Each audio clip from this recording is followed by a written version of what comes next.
The Raja Saab. So రివ్యూలోకి వెళ్లే ముందు channel ని సబ్స్క్రైబ్ చేసుకొని సపోర్ట్ చేయండి. ఇంక లేట్ చేయకుండా రివ్యూలోకి వెళ్ళిపోదాం. Let's begin the video. So movie plot ఏంటంటే, మన హీరో రాజాకి వాళ్ళ నానమ్మ అంటే ప్రాణం. కానీ ఎప్పుడో కనబడకుండా పోయినా వాళ్ళ తాతయ్యని వెతుక్కుంటూ వెళ్తాడు. వెళ్ళిన తర్వాత ఏం జరిగింది ఇది మీరు థియేటర్స్ లో చూస్తారు. సో ఓవరాల్ గా మూవీ ఎలా ఉందంటే బిలో యావరేజ్ అనిపించింది. ఫస్ట్ ఆఫ్ ఆల్ పాజిటివ్స్ విషయానికి వస్తే ప్రభాస్.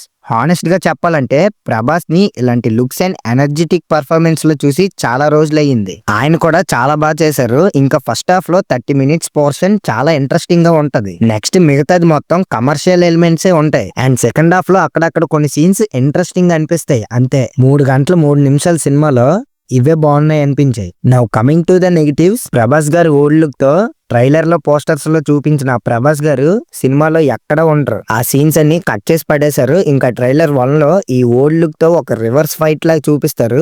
అది కూడా ఎడిట్ టేబుల్ లో లేపేశారు. ఇలా ఉంచవలసిన సీన్స్ ని కట్ చేసి కథకి సంబంధమే లేని 2 హీరోయిన్స్ ని తెచ్చి వాళ్ళతో ఎప్పుడు మన తెలుగు రాడ్ సినిమాల్లో ఉన్న ఆ క్రింజ్ నే చూపిస్తారు. టోటల్ గా 3 హీరోయిన్స్ ఉంటారు. వాళ్ళల్లో మాలవికా మోహన్ గారితో కొంచెం యూజ్ ఉంటది. కానీ మిగతా 2 మూవీలో ఉన్నా ఏ మాత్రం యూజ్ లేదు. అక్కడక్కడ 3-4 సీన్స్ లో కామెడీ వర్కౌట్ అయింది. కానీ ఈ హీరోయిన్స్ తో రొమాంటిక్ సీన్స్ అయితే క్రింజ్ ప్రోమాక్స్ లా ఉంటాయి. మూవీ చూసిన తర్వాత నాకు 2 విషయాలు అర్థమయ్యాయి. ఒకటి, ఇది అసలు హారర్ మూవీయే కాదు. రెండోది, ఈ హీరోయిన్స్ లేకపోతే మూవీ ఇంకా బాగుండేది. మూవీకి మెయిన్ ప్రాబ్లం సెకండ్ హాఫే. అసలు ఎటేటో పోతది. సాంగ్స్ అన్నెసెసరీ అనిపించాయి. బీజిఎం కొన్ని ట్రాక్స్ పర్లేదు, కొన్ని అయితే చండాలంగా ఉన్నాయి. లౌడ్ బీట్స్ పెట్టి సౌండ్ క్లారిటీ లేకుండా ఉంది. CGI అక్కడక్కడ కొంచెం పర్లేదు. కానీ సినిమాటోగ్రఫీ, లైటింగ్ సెటప్ అన్ని ఆర్టిఫిషియల్ గా ఉన్నాయి. అవి క్లోజ్అప్ షాట్స్ లో క్లియర్ గా అర్థమైపోతాయి. ఇంకా అక్కడక్కడ ప్రభాస్ గారి బాడీ మీద కూడా CGI వాడారు. అది ఎందుకు వాడారో కూడా తెలియదు.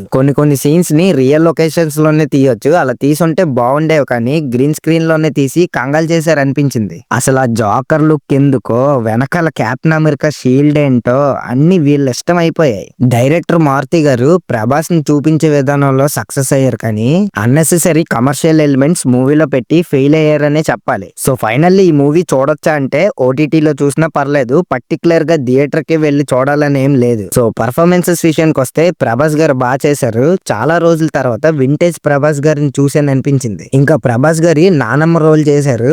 ఆవిడ కూడా బాగా చేశారు. హీరోయిన్స్ 3 ఉన్నారు. కానీ పర్ఫార్మెన్సెస్ ఎవరివి బాలేవు. కమిడియన్స్ కూడా అక్కడక్కడ పర్లేదు అంతే. సో ఇది guys Rajasaab movie review. So మీరు చూసుంటే మీకు ఎలా అనిపించిందో కామెంట్ చేసి, వీడియోని లైక్ చేసి, ఛానల్ ని సబ్స్క్రైబ్ చేసుకొని సపోర్ట్ చేయండి. సైనింగ్ ఆఫ్ కాంటెంట్ కిడా. Thank you.